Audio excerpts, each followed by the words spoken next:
It's not the scene of a movie. Thursday afternoon's commute looking different for Highway 50 drivers, as a motorcycle driver is seen splitting lanes and weaving in and out of traffic in a construction area as he tries to evade officers.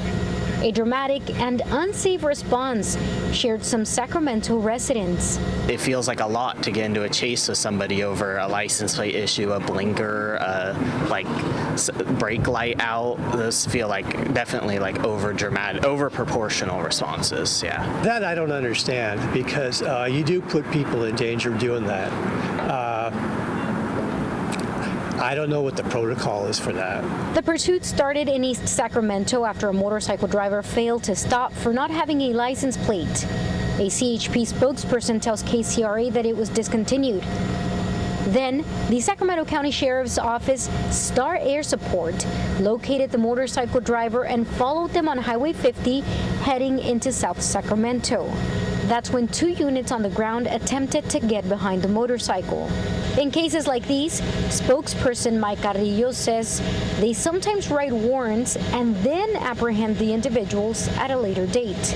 If we don't know who the subject is, we will follow the person depending on the violations, and if it's deemed to be unsafe, then there's many reasons why we would discontinue the pursuit. Safety of the public, safety to construction workers at the construction zones, pedestrian traffic, school zones, weather, inclement weather.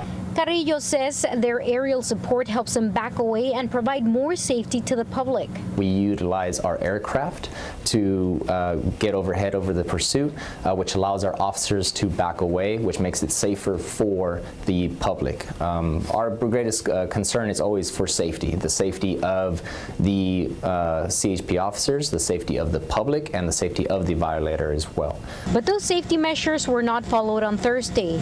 When asked why they did not back away, Carrillo says each situation is different and that a chase is always initiated by a violator not listening to a lawful command to stop.